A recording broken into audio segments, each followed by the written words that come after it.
सहकारिता पदाधिकारी प्रखंड के हैं, वे धान और गेहूं क्रय विक्रय करने का हिसाब किताब जोड़ने में लगे रहते हैं। उनको कतई यह जानकारी नहीं है कि किस वर्ग के बच्चों में किस तरह के शिक्षक पठन पाठन करेंगे, गुणवत्तापूर्ण शिक्षा देंगे। एसीएस सिद्धार्थ जी का दोष देंगे जो रोज रिसर्च कर रहे हैं, पर कुछ नहीं रिसर्च कर रहे हैं, और वो जो है उसके पीए को प्रभारी बना दिए हैं आरडीडी का।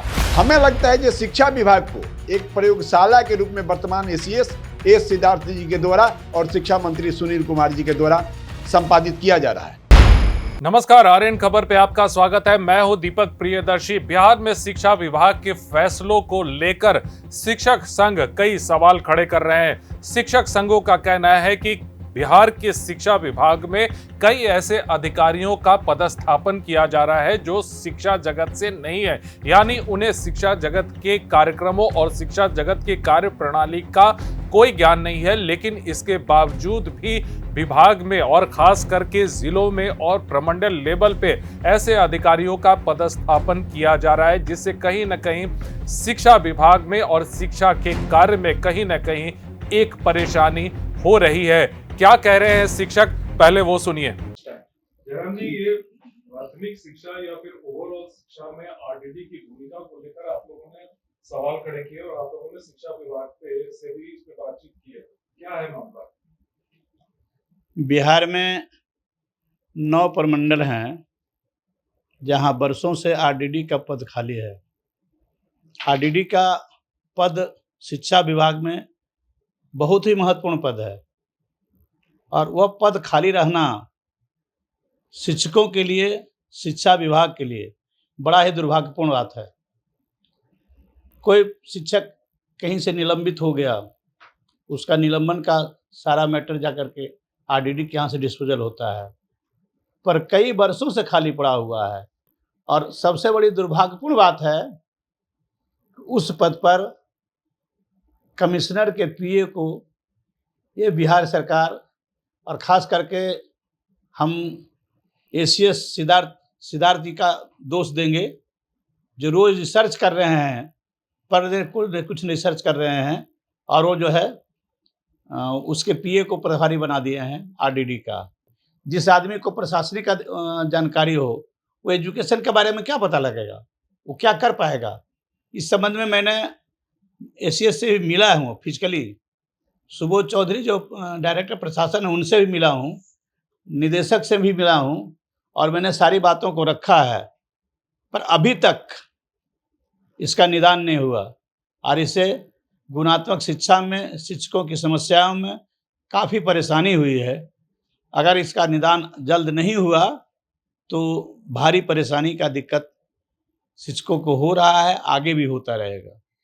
न सिर्फ जिला स्तर पे बल्कि प्रखंड स्तर पे भी कुछ दिनों पहले शिक्षा विभाग ने एक पत्र निकाला था कि अभी जो भी जितने भी प्रशासनिक पद पे, जितने भी शिक्षा विभाग के जो प्रशासनिक पद पे कई ऐसे पद खाली हैं, उन पदों पे जब तक नियमित नियुक्ति नहीं होती है तब तक वैकल्पिक तौर पे दूसरे सेवा के अधिकारियों को वहां पे बहाल किया जाता है, यानी उनकी प्रतिनियुक्ति वहां पे की जाती है।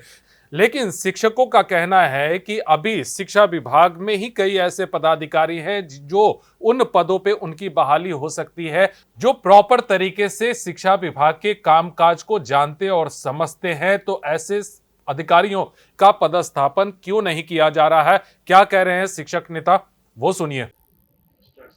शिक्षकों का कहना है कि जो जिलों में जितने भी शिक्षा पदाधिकारी लेवल के जो भी अधिकारी हैं, वो गैर शिक्षा विभाग से, मतलब उनको शिक्षा विभाग की जानकारी नहीं है, ऐसा आप लोगों का आरोप है। तो क्या परेशानी होती है इससे? देखिए, बिहार सरकार के द्वारा रोज नए नए फरमान तो जारी किए जा रहे हैं, जैसे आप भी महसूस करते होंगे। शिक्षा सेवा के पदाधिकारी जब शिक्षा विभाग में रहते हैं तो उनको शिक्षा के नॉर्म्स के बारे में जानकारी होती है, बच्चों में गुणवत्तापूर्ण शिक्षा कैसे दी जाएगी, कैसे उसको हम आगे बढ़ाएंगे, सारे तथ्यों की जानकारी होती है।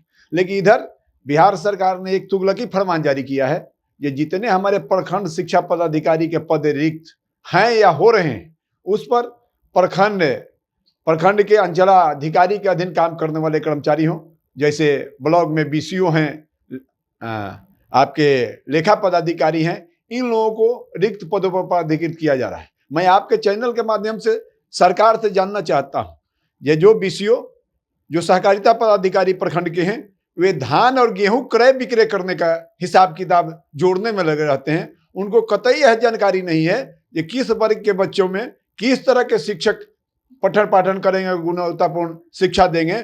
इसलिए शिक्षा पर इसका प्रतिकूल असर पड़ रहा है। जांच के नाम पर फिर अन्य तरह की कई तरह की बातें सामने आएगी। मेडिकल छुट्टी शिक्षकों का स्वीकृत करना हो, मातृत्व का स्वीकृत करना हो, या स्थानांतरण के मुद्दे पर कोई निर्णय लेना हो, शिक्षा विभाग के पदाधिकारी को नॉर्म्स की जानकारी है, नियमावली की जानकारी है, लेकिन जो सरकार ने यह तुगलकी फरमान जारी किया है, इससे शिक्षक और शिक्षा दोनों के सेहत पर प्रतिकूल प्रभाव पड़ने की आशंका है। क्षेत्रीय शिक्षा उप निदेशक पद पर जब अवर शिक्षा सेवा के पदाधिकारी मौजूद हैं बिहार सरकार में, तो न जाने कौन सी ऐसी कारण हो गई है कि बिहार सरकार शिक्षा विभाग को प्रयोगशाला के रूप में रोज नित आए दिन नए नए फरमान जारी कर, हमें लगता है कि शिक्षा विभाग को एक प्रयोगशाला के रूप में वर्तमान एसीएस एस सिद्धार्थ जी के द्वारा और शिक्षा मंत्री सुनील कुमार जी के द्वारा संपादित किया जा रहा है। देखिए, ये एक खींचतान है जो कहीं ना कहीं सरकार का जो भी फैसला आता है उस पर कहीं ना कहीं एक सवाल खड़ा होता है। और शिक्षा विभाग में इन दिनों काफी कुछ हो रहा है कि जब भी कोई फैसला आता है तो शिक्षक नेता और शिक्षक संगठन उस पर सवाल खड़े करते हैं, लेकिन फैसला लेने का अधिकार सिर्फ और सिर्फ सरकार और शिक्षा विभाग के पास होता है। फिलहाल इस वीडियो को देखने के लिए धन्यवाद।